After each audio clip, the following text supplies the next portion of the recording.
Louvado seja o nosso Senhor Jesus Cristo. Para sempre seja louvado. Que bom aqui nos encontrarmos nesta solenidade do Santíssimo Corpo e Sangue de Cristo.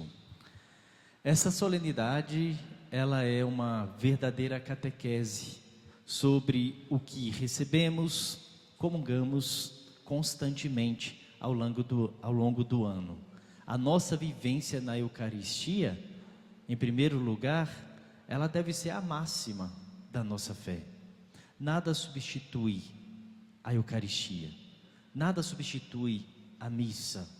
Outro dia, atendendo uma senhora, e ela dizia assim: padre, eu não fui à missa no domingo, mas eu fui ao grupo de oração, está valendo, né? Não, de jeito nenhum. É um pecado até chegar a pensar isso, né?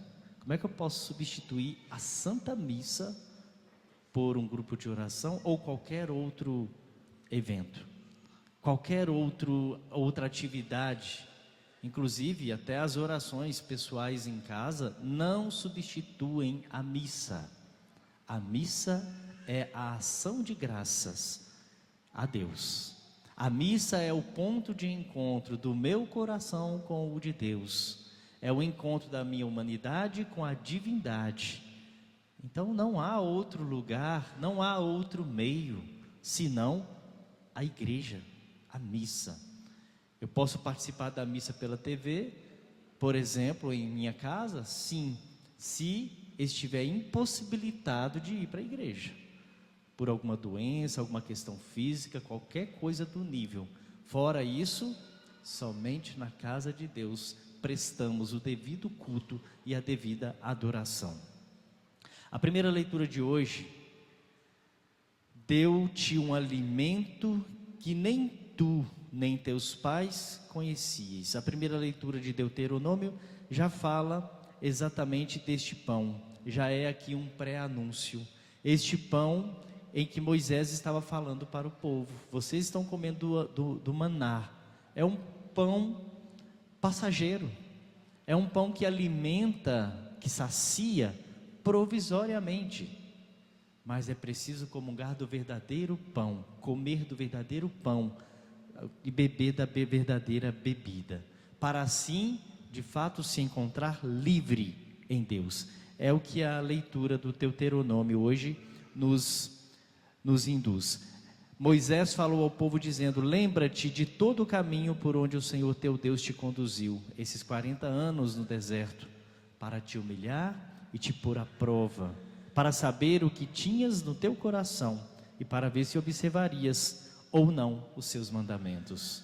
Aqui nessa leitura precisamos entender o que Moisés estava pregando àquele povo, que estava com a cabeça fechada, o coração fechado, por causa das tormentas, das perseguições, por causa do medo de não encontrar com a terra prometida. Estavam caminhando já há 40 anos. Imagina só, 40 anos no deserto, sem ainda ter de fato a direção certa, sem ainda ter de fato o verdadeiro sentido daquele caminho. Então aquele povo começa a extraviar a rota, aquele povo começa a ficar de fato sem perspectiva. E nisso Moisés leva a esperança: apenas confie, confie. Hoje cai o maná do céu, mas de fato nós temos em Deus a vitória a partir dessa comunhão com Ele. E olha, a gente vem para a igreja, a gente vem para a missa, e a gente faz comunhão com Cristo de duas formas. A primeira delas é a espiritual. Todos nós precisamos fazer comunhão espiritual com o Senhor. Ninguém pode vir para a fila da comunhão fisicamente sem ter essa comunhão espiritual. A espiritual, ela nos ajuda a manter intimidade com o Senhor. Ela nos ajuda a viver o mistério do Senhor. Tem muita gente que só vem para a missa, e aqui entra a catequese. Nós precisamos ter um cuidado, um zelo muito importante. Tem gente que só vem para a missa para receber o corpo de Cristo, volta para o seu lugar, sem a devida reverência, sem o devido cuidado, e às vezes até em estado de pecado mortal, o que é impedimento para comungar Jesus nas espécies do pão e do vinho, e às vezes recebe de qualquer jeito. Então, primeira coisa que eu preciso analisar: como está a minha comunhão espiritual com o Senhor?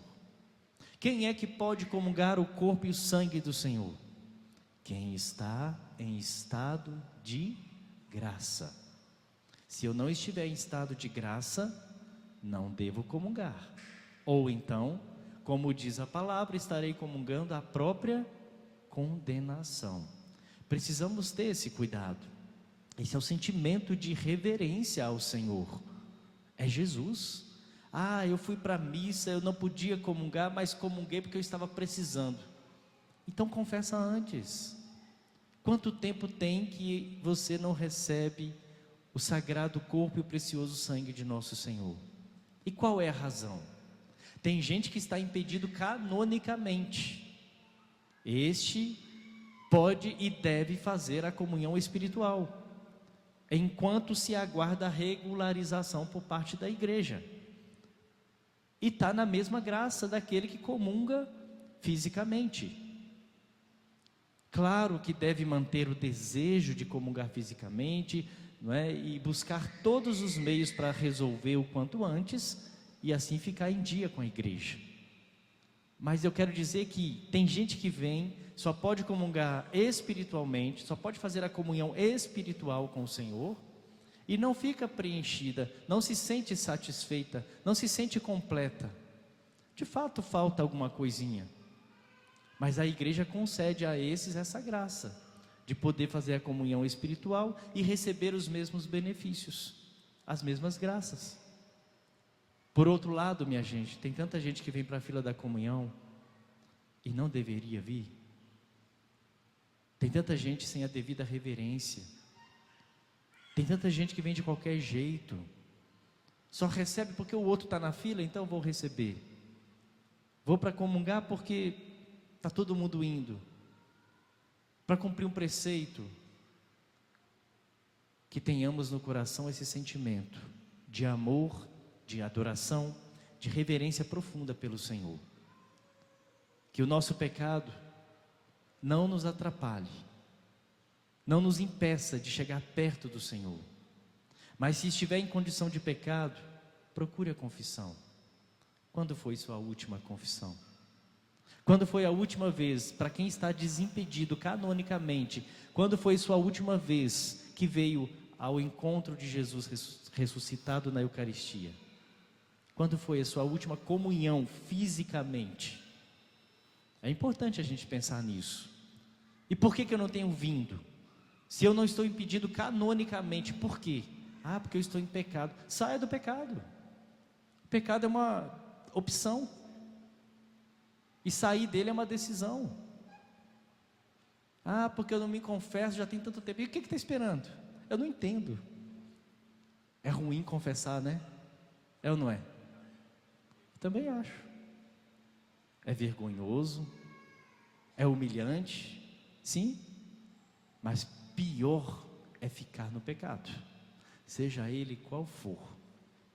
Esse é o pior problema dentro da nossa espiritualidade. Permanecer no pecado, fazer a opção de ficar nele e com ele.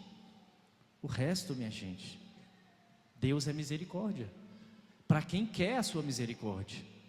Por mais que eu me confesse hoje, amanhã eu peco de novo, mas Deus está vendo a minha luta. A luta atrai a santidade.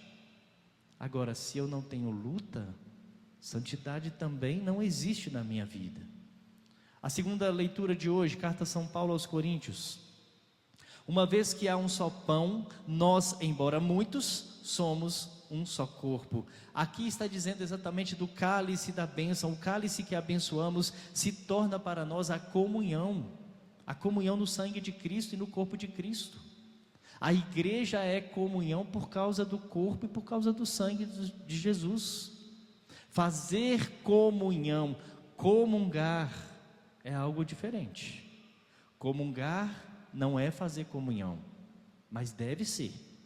Porém, tem muita gente que comunga, mas não faz comunhão. Então, comungar é um ato de ter comunhão com a igreja.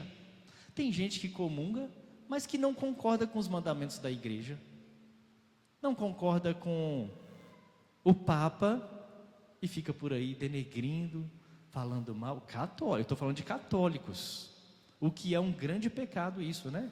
Porque quando é de fora, tanto faz, eles não têm obrigação de viver a nossa fé. Agora, como um cristão católico vai professar contra a fé da igreja? Porque quem fala contra aquilo que o Papa coloca como doutrina, e eu estou falando do Papa não na pessoa só do Papa atual, de todo o papado da igreja, não é? De toda a história em que nós temos da igreja. Então tudo que vem do Papa, tudo que vem da igreja romana é elemento da nossa fé, faz parte da doutrina. Como eu posso, como cristão católico, comungar se eu não concordo com a minha doutrina? Que história é essa? Que cristão sou eu? Que católico sou eu? Então, eu preciso fazer comunhão com o corpo e o sangue do Senhor no altar. Eu preciso comungar sim, mas eu tenho que ter comunhão com a igreja. Por mais que eu não concorde com alguma coisa, porque tem coisas que a gente olha assim, isso aqui eu não queria que fosse assim, eu queria mudar, mas a gente não pode mudar. É a igreja, eu estou sob o jugo dela, eu devo obediência a ela. A igreja é mãe, e é por meio dela que nós encontramos todos os dias o caminho para a salvação. Então ela é mãe, acolhe, abraça e impulsiona. Eu não tenho que ter medo naquilo que a igreja me impede para o caminho de santidade. Até digo mais, a igreja tem a graça para nos salvar, sim ou não? Sim e não. Sim, se eu me sujeito a ela, se eu obedeço a ela. Se eu obedecer os mandamentos da igreja, eu não preciso ter dúvida da minha salvação. A igreja por si não salva ninguém, porque quem salva é Deus. A igreja por si, enquanto instituição, não salva. Deus salva. Mas a igreja me oferece meios, então nesse sentido ela salva. Se eu for obediente ao que ela pede, ao que ela me exorta, por que não vou ser salvo? Com certeza serei salvo. Conhece os mandamentos da igreja? Quem aqui conhece os mandamentos da igreja? Levanta a mão, deixa eu ver. Vixe, dá para contar no dedo. Quantos são os mandamentos da igreja? Hã? Eu ouvi 7, eu ouvi 10. 7? 10? 5. Minha gente, vamos estudar. 5 são os mandamentos da igreja. Olha só, são só 5. Vocês estão querendo aumentar mais aí por conta própria, né? São só 5. Está querendo dificultar a vida colocando 7, 10. 5. Ah, mas eu não vou falar aqui quais são não, de jeito nenhum. Vai ficar como matéria de estudo lá na nossa casa. Vai virar rotina para o nosso estudo pessoal. Então você e sua esposa, chegar em casa, pega lá, chama seu marido, chama seu cônjuge, chama seu filho. Vamos estudar aqui, vamos ver aqui quais são os mandamentos da igreja. Vai lá, pesquisa. Você tem o Código de Direito Canônico para isso, tem o Catecismo da Igreja Católica para isso, tem outros livros que ajudam também para isso. Se não tiver, vai lá na Agnus Dei, né, Antônio? Maristela, vai lá, compra lá, tem? Lá tem. E hoje nós temos ferramentas na nossa mão, minha gente. Só não sabe quem não procura, quem não pesquisa, quem não quer. Procure saber, ame a sua igreja, a partir daquilo que você busca do conhecimento. Porque quanto mais a gente conhece, mais a gente ama. Como é que eu vou amar aquilo que eu não conheço? Então procure saber. Olha, tarefa de casa, tá certo? Aproveita o feriado de hoje, está descansando, vai lá, pesquisa, chama seu marido, vamos ali pesquisar ali, quais são os 5 mandamentos da igreja. Procure saber quais são eles, alimente-se daquilo, faz parte da nossa fé, faz parte da nossa rotina eclesial. E olha, comunhão com Cristo se cria assim. Eu sei o que eu estou celebrando, eu amo o que estou celebrando e eu não abro mão disso, pronto. E a nossa perfeita comunhão começa aqui no altar, através do cálice da bênção que São Paulo anunciou aos coríntios. Depois, no Evangelho, Jesus conversando com as multidões dos judeus, ele se apresenta como o pão vivo descido do céu. Outrora, o pão ofertado àquele povo do deserto era o maná que caía para eles se alimentarem e não morrerem de fome. Deus cuidou, Deus foi providência também na vida deles. Agora, de uma forma extraordinária, o próprio Cristo se dá como alimento para alimentar aquele povo e para que ninguém morra. E aqui nós não estamos falando de morte física. Jesus aqui não está falando de morte física, está falando de morte espiritual, de vida eterna. Quem comungar do corpo e sangue do Senhor, devidamente preparado, em estado de graça, vai para o céu. Essa é a promessa, essa é a graça da igreja para todos nós. Quer ir para o céu? Faça comunhão com o Senhor, comungue seu corpo e seu sangue. Olha o que disse Jesus: quem come a minha carne e bebe meu sangue tem a vida eterna. Repete isso: quem come a minha carne e bebe meu sangue tem a vida eterna. E disse Jesus: eu ressuscitarei no último dia. Quer ser ressuscitado no último dia? Então comungue verdadeiramente, com sinceridade, com piedade, com respeito, com temor do corpo e do sangue de nosso Senhor Jesus Cristo. E olha, minha gente, cabe aqui hoje, é importante, para finalizar, quando a gente vem para a fila da comunhão, a gente deve vir com a devida reverência. Primeiro, mãos limpas, que nada esteja na nossa mão, nada. Não é vindo segurando sacolas, outros pertences. Vamos vir com as mãos limpas. A gente comunga aqui habitualmente do corpo e do sangue do Senhor, as duas espécies. Então a gente também deve vir preparado para isso. Não é chegar de qualquer jeito. Chega, faz a reverência antes de chegar a sua vez de comungar. Tem alguém na sua frente? Faz a reverência antes. Tem gente que espera chegar na frente do ministro e faz a reverência e ele já está apresentando o corpo de Cristo. Está errado isso. A gente não faz a reverência nessa hora, é antes. Quando apresento o corpo de Cristo, eu devo estar olhando para Ele. Respondo amém, abro a boca e comungo diretamente na boca, com tranquilidade, sem atropelos, devagar, com reverência, com adoração. E aí sim, volto para o meu lugar. E ali não é para pegar o celular, não é para conversar com quem está do lado, não é para ficar somente inerte ao que está acontecendo, mas é para adorar o Senhor. É um momento de intimidade profunda com o Senhor, enquanto aquele pão se dissolve em nossa boca. Voltemos à essência daquilo que a igreja nos ensina.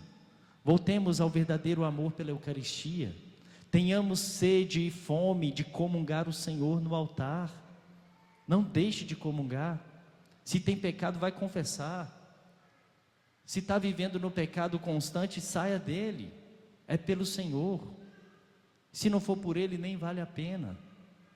Mas que eu esteja em dia com o Senhor, sabendo que eu só tenho hoje, amanhã eu não sei. Disse Jesus: quem come meu pão, meu corpo, quem bebe meu sangue, tem a vida eterna, e eu o ressuscitarei no último dia. Então, na hora da comunhão, venha com a devida reverência, toda adoração, o sentimento de amor por Jesus. Comungue-o daqui para frente, de uma forma diferente, como tem comungado até aqui. Feche um pouquinho seus olhos e agradeça ao Senhor por essa Eucaristia.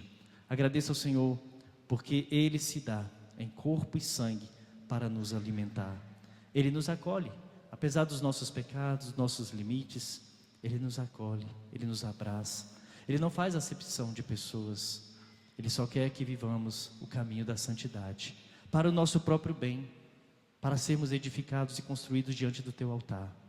Que a graça do Senhor nos sustente, que essa força nos revigore todos os dias, para encontrarmos ânimos, para caminhar assim, conforme o povo de Israel, mesmo no meio do deserto. Que a graça do Senhor esteja no coração e na vida de cada um de nós. Em nome do Pai, do Filho e do Espírito Santo. Amém. Creio em